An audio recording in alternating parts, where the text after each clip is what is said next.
E já voltamos com o nosso podcast do Grupo Afeto, proporcionando a partilha de informações e dados sobre todo esse processo de adoção, esclarecendo informações junto às famílias e mostrando também quando esse desejo de adotar ele existe, não para suprir ali alguma carência ou algo tão pessoal e tão individual, mas sim como um ato de amor, um ato de acolhimento. A gente fala um pouco sobre essa preparação e também esse desejo. A gente continua a nossa conversa com Mônica, ela que é vice-presidenta do Grupo Afeto e advogada, e também com Ildete Pereira, ela que é psicóloga e também voluntária do Grupo Afeto, falando sobre desejo e preparo, né? Como diferenciar esse desejo legítimo de adotar na tentativa de uma tentativa de preencher algum vazio que ali possa existir.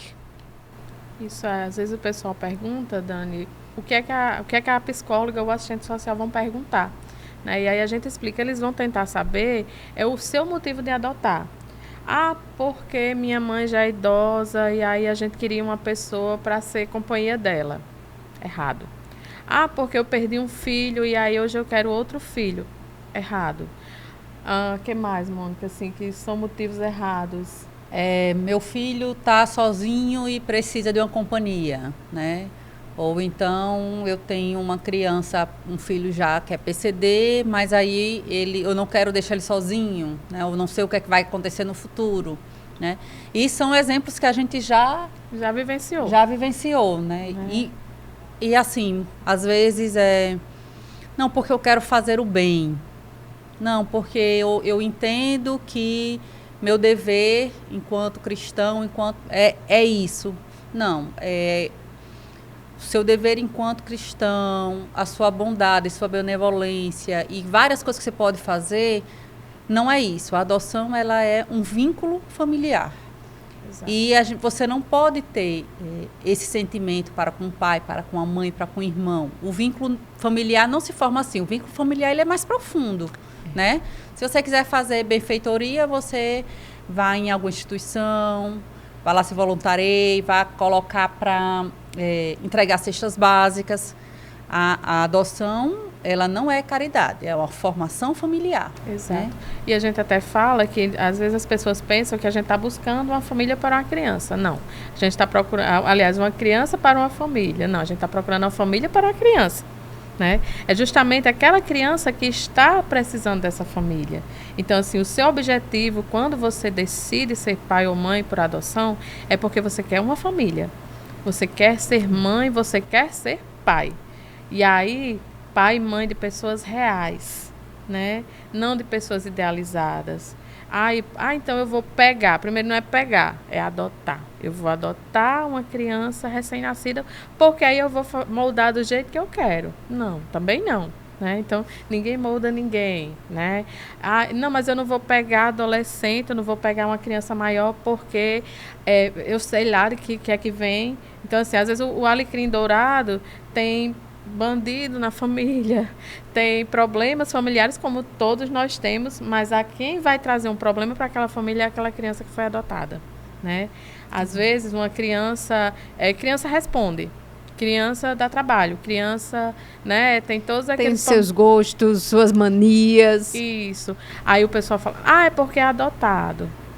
Sabe? Então, assim, existe muito estigma também que a gente precisa trabalhar. Estuda muito porque é adotado e quer que você fique feliz. Ou então, não estuda nada porque é adotado e dá trabalho. Sempre vai ter ali aquele pontinho para cutucar, não é? Sempre vai ter. Sempre vai ter. Então, você tem que estar muito preparado e consciente que você quer uma família. Que você vai cuidar daquela família com unhas e dentes, né? Então, assim, você vai ser aquela leoa que vai cuidar daquela criança.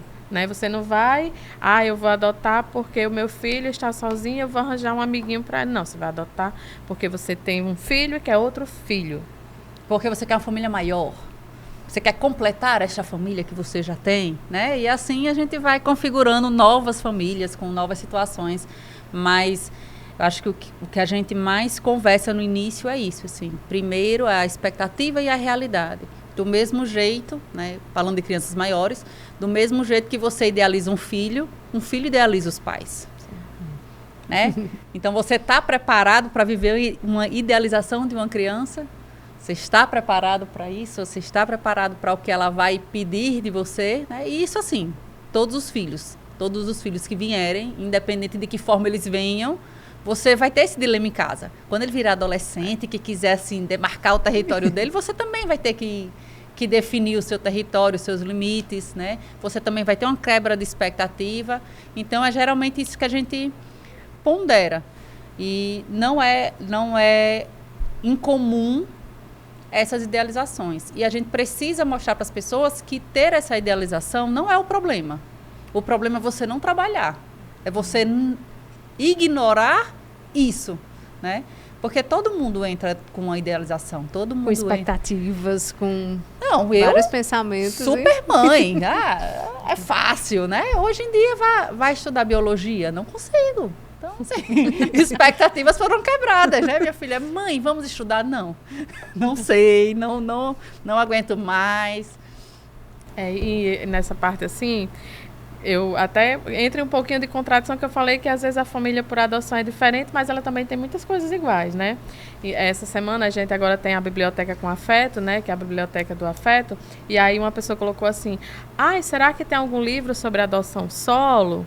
Porque eu pretendo adotar solo, eu vou ser mãe solo. Eu falei, a mãe solo é a mesma mãe solo biológica. Você aprende as particularidades que envolvem a adoção. Entendeu? Porque assim, a mãe solo que cuida sozinha, que alimenta sozinha, que as despesas são sozinhas, é a mesma coisa. O que você vai ter de diferente são as particularidades da adoção. É de você... A gente não aconselha, Dani, a esconder que aquela criança foi adotada. A gente, ao contrário, né? A gente acredita que aquela criança tem que ter acesso à história dela para que ela se defenda. Isso, para fortalecer, para ela se defender, né? Para quando alguém chegar e dizer assim, você foi adotado. Ela diz assim, sim, você que foi um erro. E sua mãe que nem lhe queria. Sabe assim? Olha, dá esse a psicóloga querendo fazer bullying com as outras crianças. Coisa feia. Não é bullying, é choque de realidade. Inserir a realidade, né? É ele saber se defender, porque ele vai ouvir. Ele vai ouvir. Tem todo esse processo, Dani, ele vai ouvir. No ambiente de escola, né? Isso, se você está numa da família... Da provocação que às vezes acontece. Isso, numa família interracial, né? O pai ou a mãe são brancos, a criança é negra. Ela vai ouvir... Mas ela é sua mãe, ela é seu pai, mas ela não é da sua cor. E aí como é que essa criança vai rebater? Ela vai chorar, ela vai chupar o dedo? Não. Ela vai, sim, tá, beleza. Tá, meu pai é preto, eu sou branco. E aí? Fui escolhido. Fui escolhido, né? Sabe? Então, assim, é justamente das ferramentas. Isso parte justamente disso que a gente vem falando, do preparo. Né? Você se preparar e preparar essa criança para o futuro dela, para o que ela vai enfrentar. Do diálogo, de ter, né, essa conversa muito aberta entre as pessoas, esclarecer todos esses processos, acredito que contribuem e fortalecem todos os integrantes dessa família. Exato. Falando sobre esse ponto aqui, existe diferença entre querer adotar e estar apto para adotar? É que a gente traz um pouco sobre esses pontos e como isso é avaliado em um processo de adoção. Existe muita diferença. Né? Quando eu quero, eu só quero. E quando eu estou apta é quando eu vou pesquisar, eu vou ler. Como é que é para adotar? Porque, assim, tudo bem, você pode chegar no nosso WhatsApp leigo de tudo. É um direito seu. Mas, gente, tem tanta informação. Tem o Google, tem o Instagram do Afeto, tem nosso e-book, tem o próprio grupo, que todos os dias a gente coloca muita informação e a gente vê que as pessoas fazem as mesmas perguntas. Sabe, Dani, assim, a gente vê que aquela pessoa não parou minimamente para ler, pelo menos o material que nós já colocamos lá, né? Para ver uma resposta que já foi dada para um outro pretendente. Dani, entra no grupo hoje. Aí você passa uma semana lá, Dani. Aí todos os dias, geralmente tem as mesmas perguntas. Aí daqui a uma semana você faz a mesma pergunta. Que alguém já tinha feito, que você só não tinha... Entendeu? Então, assim, lá no grupo a gente não fala de outro assunto que não seja adoção. Isso me entristece. Me entristece, não me deixa chateada, me entristece, porque é uma vida, é sua vida, a vida de sua família, que é uma família que você está formando e você não abriu minimamente o Instagram do Afeto para assistir uma live. Esse podcast, quantas pessoas vão assistir? Você está entendendo? Então, assim, vai ter essa informação lá, vai ter a gente aqui falando sobre isso, mas se tiver sem acessos, vai ser muito. A gente pesquisou, a gente está aqui gravando, e essas pessoas, isso me entristece. Prepare-se. É igual eu falei, quando você engravida biologicamente, você não vai ler, você não vai estudar, não vai conversar com outras pessoas. Não vai para o médico várias e várias e várias vezes, né? Não vai Entendeu? fazer exames regulares, né? Então, por que não você ser leigo num assunto não é o problema. O problema é você se permanecer, você escolher não saber, você escolher a ignorância, né? Porque conteúdo tem. Às vezes você está ali um tema que você nunca pensou que fosse viver e ele se apresenta para você, né? E aí você... E, por exemplo, famílias interraciais. Né? Então, que eu acabei de citar, né? Se meu filho é negro, eu sou branca, eu tenho que entender o que é racismo. Eu tenho que me preparar, porque se ele for vítima de racismo, eu quem vou brigar por ele. Né? E a gente vê que às vezes alguns pretendentes falam, não estudam sobre o caso ou não validam uma vivência de racismo que o filho ou a filha viveu. Isso é uma pessoa que não se preparou, né? Existem adoções solo. Lembra que Mônica falou que a criança também idealiza? Uma criança que está em acolhimento, ela idealiza às vezes ter um pai e uma mãe. E aí ela é adotada por um pai apenas, né? Ou por uma mãe apenas. Então você tem que saber acolher essa criança e dizer, olha, mas a gente é família. E a gente não é a primeira família que é só filho e mãe, que é só pai e filho, ou que é pai e filho, ou que é duas mães, ou que são dois pais. São famílias que cada vez mais estão ganhando espaço. Né? Então, prepare-se, porque vão vir situações que você tem que estar preparado. Né? Os questionamentos eles vão surgir, seja desse próprio filho ou de outras pessoas da sociedade. Exato. Falando sobre perfil ideal dessa família adotiva. Existe um perfil ideal? O que falar sobre esse ponto? Ou isso também é um mito? Vamos quebrar tabus ainda mais? A primeira coisa é que as pessoas às vezes ficam constrangidas, mas, como o Ildete falou, né, se o processo legal da adoção lhe dá essas possibilidades, use-as. Use-as. Tem adoções, tem pessoas que precisam passar por algumas fases, né? Primeiras vezes, você vai passar independente da idade. Por quê? Independente se seu filho já conhece o mar ou não, vai ser a primeira vez com você. Vai ser a primeira ida à escola com você. Vai ser o primeiro parque de diversões com você. Então, você terá muitas primeiras vezes. Mas se a família, enquanto eu, Mônica, só imagino a minha maternidade, acordando de madrugada, com criança doente, o primeiro dentinho nascendo, vendo os primeiros passos, vendo toda aquela dinâmica. Então, a adoção, ela me dá essa possibilidade. Se eu estudei sobre a adoção, se eu entendi que uma criança mais velha tem rupturas e que ela tem que trabalhar essas rupturas, que essa criança mais velha ela vai ter alguns traumas, vai ter algum questionamento. Eu não consigo lidar com isso, eu vou para uma criança menor que não tenha vivido tais experiências. Porque eu, o adulto da relação, não estou pronto. Então, o que a gente fala é, todas as suas escolhas têm que ser do parâmetro de eu sou o adulto da relação, eu sou o corresponsável da relação e eu vou tomar as decisões dessa relação. Se a criança está lá no acolhimento, às vezes, aquela questão do salvador, né? Nem sempre você vai ser o salvador, porque se você não ficar com aquela criança, outra família vai ficar. Né? Às vezes é até triste você falar assim, a real, às vezes, os pretendentes. Olha, tem uma fila de espera. Existe uma fila de espera para cada criança. Então, se você não consegue lidar com aquela situação, outra família vai estar mais preparada para lidar com aquela situação. Então, se existe um perfil, faça. A gente lembra daquele termo, a adoção é uma formação de família. A adoção não é caridade. Então, eu tenho que colocar no perfil alguém que eu consiga amar. Alguém que eu consiga criar o laço. Então, se eu colocar um perfil que eu não consiga me identificar, que eu não consiga fazer essa conexão amorosa, afetiva, vai valer a pena? Eu vou fazer um vínculo? E aí, as pessoas dizem, o perfil é para quem? O perfil é para a criança. Porque se os adultos responsáveis não estiverem prontos para aquela criança, quem é que vai sofrer? A criança ou o adulto? O adulto sofre, mas jamais na mesma proporção que a criança. Então, o perfil eu só adoto uma criança branca. Porque eu acredito que no meu meio, uma criança negra, eu não vou conseguir lidar. Eu não vou conseguir lidar porque as pessoas vão saber logo que aquela criança é uma criança adotada. Eu não vou querer... eu tenho um parente que é extremamente racista, que vai fazer comentários racistas na frente da criança, eu não vou saber lidar com isso. Então, quem é que você está protegendo? O adulto ou a criança? Você está protegendo a criança de passar por constrangimentos. A criança vai para uma família preparada. Então, o perfil, ele delimita aí. Inclusive, o perfil ele vai lhe dizer se você aceita grupos de irmãos. Grupos de irmãos podem ser 2, 3, 4, 5.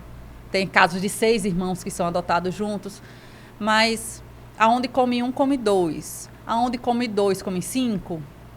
Aonde estuda 1, estuda 2. Então, existe um planejamento familiar, né? E a gente fala assim, eu vou adotar 2 irmãos. Mas aí você coloca a idade do mais velho. Né? Você diz, eu adoto 2 irmãos de até 5 anos. Então, entende-se que o mais velho vai ter 5 anos e o segundo, qualquer idade abaixo dos 5. Por quê? Porque existe a criança que foi acolhida. Não é uma fábrica de bolo, né? Ei, me dê aí 2. 2 desse jeito. Não existe isso. Então, existe a realidade da criança. E aí a gente vai desmistificando isso, né, e falando coisas mais aprofundadas quando a gente faz a reunião. Isso, e aí onde entra essa sua pergunta é exatamente isso.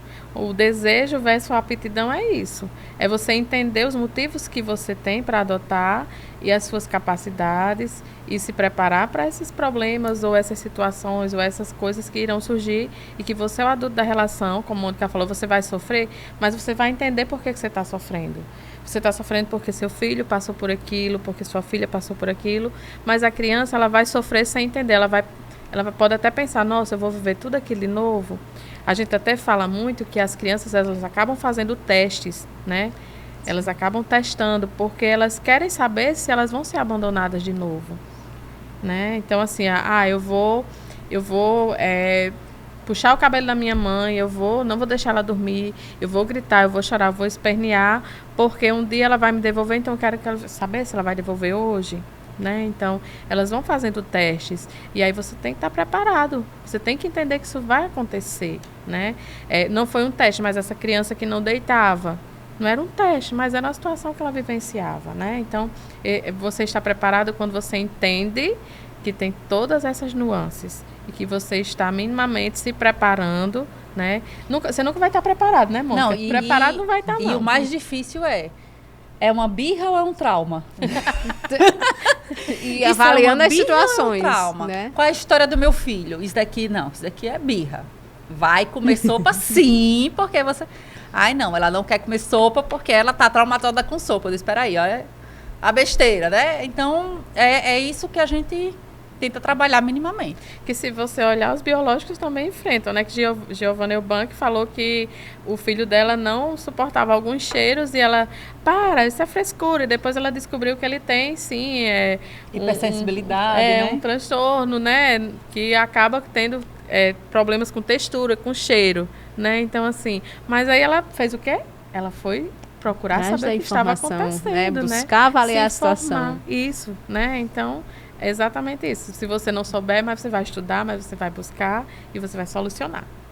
Bate-papo tá maravilhoso, muitos pontos relevantes para que você possa compreender um pouco mais sobre esse processo de adoção, sobre essa expectativa, sobre como lidar com essas determinadas situações. E agora a gente vai para um rápido intervalo. A gente volta já já com mais aqui no nosso podcast.